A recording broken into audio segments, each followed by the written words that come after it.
अनुमति लिइसकेका जिल्ला कार्य समितिहरूले बैंक तथा वित्तीय संस्था अनुचित लेनदेन लगायतका अन्य अन्यायजन्य सामाजिक तथा आर्थिक समस्याहरू हल गर्न तपसिल बमोजिमका कार्य गर्नु गराउनु हुन केन्द्रीय कार्य समिति हार्दिक अनुरोध गर्दछ भने तपसिलमा 1 नम्बरमा छ जिल्लामा कार्यक्षेत्र विस्तार पश्चात सम्बन्धित तल्लो निकायहरू तपाईको जिल्लामा कार्यक्षेत्र विस्तार भयो हो भोलि तपाईहरुले प्रभावबाट पाउनुहुन्छ हैन भइसके पछाडि तपाईको यहाँ गाउँपालिका नगरपालिका उपमहानगरपालिका वडा तथा टोल कार्य समितिसम्म चाहिँ तपाईहरुले गठन प्रक्रिया अविलम्ब अगाडि बढाउनु पर्ने 1 नम्बरमा चाँडै किनभने हाम्रो संगठन विस्तार भएन भने तलसम्म हामीले सामाजिक न्याय र आर्थिक न्याय दिलाउनलाई कठिन हुन्छ भोलि बिहान हामीले यो संस्थागत निर्णय लिएर प्रशासनमा गयौं भने तपाईहरुको संगठन कहाँसम्म विस्तार भएको छ मलाई देखाउनुस् भन्छ प्रशासनले अनि के दिने हामीले वडामा छैन टोलमा छैन पालिकामा छैन नगरमा छैन उपमहानगरपालिकामै छैन भने हाम्रो संगठन भोलि बिहान त्यहाँको सांगठनिक निर्णय कसले गर्ने त हैन एमाले माओवादी कांग्रेसलाई जिम्मा दिने त भएन त्यसकारणले गर्दा हामीले सांगठनिक निर्माण सबभन्दा पहिलो भन्ने कुरा लागु हुनाले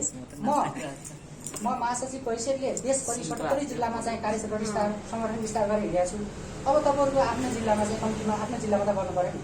मसँग सँगसँगै 77 जिल्ला घुम्नुस् त भनेको छैन नि हैन यतिसम्म त गर्नु पर्यो नि आफ्नो जिल्ला माटारका पालिका नगर उपमहानगर वार्ड र टोलसम्म त गठन गर्नु पर्यो नि हैन त्यो तपाईहरुको जिम्मेवारी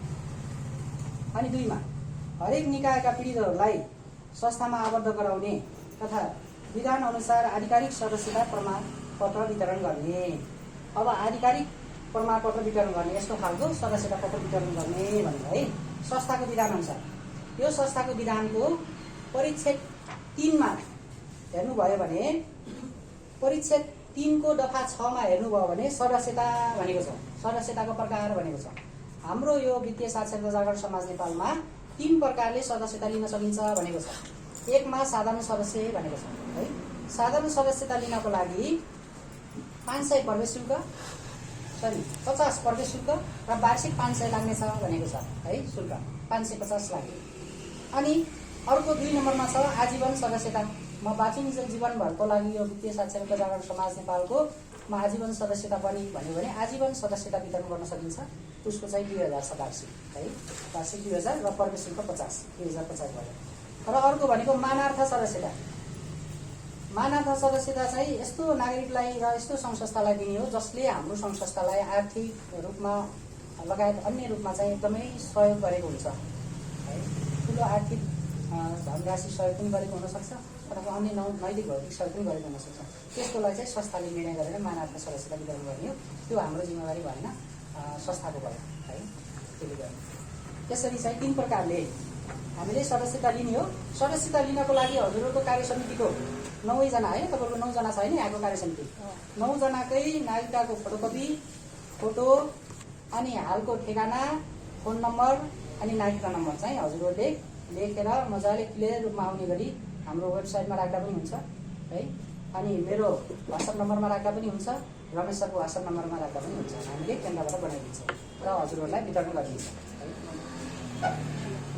डोरी पनि मैले स्याम्पल ल्याएको छु हजुरहरूलाई डोरी चाहिँ यस्तो खालको छ हाम्रो है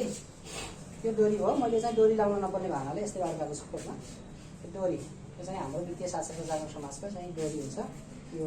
हुनुभयो है त्यसरी हामीले कार्ड हुन्छौँ यो हाम्रो आधिकारिक कार्ड हुनेछ यही आधिकारिक कार्डको आधारमा हामी प्रशासनदेखि लिएर वित्तीय संघ संस्थाहरूमा अनुगमनसम्म गर्न पाउने हामीलाई अधिकार यही विधानले दिएको छ है हामी सदस्य भएकोलाई मात्रै यो के अरे ब्याज मिना हुने हो कि अरू पुरै लघु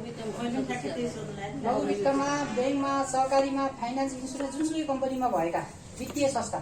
हैन आर्थिक कारोबार गरिने जति पनि संस्थाहरू छ त्यो संस्थामा आबद्ध भएका अथवा अनुचित लेनदेन मिटर ब्याजमा समेत समावेश भएका भूमाफियाहरूबाट ठगिएका त्यस्ता व्यक्तिहरूलाई समेत चाहिँ हाम्रो संस्थामा आबद्ध गराएर सदस्यता वितरण गरेर उहाँहरूलाई आधिकारिक हाम्रो सदस्य बनाएर हामीले उहाँहरूलाई सेवा हुन पर्यो नि हैन माथि प्रवेश गर्नलाई त सदस्यता चाहिन्छ नि हैन धेरै जस्तो त तपाईहरुको मिना भयो हाम्रो नि मिना हुन्छ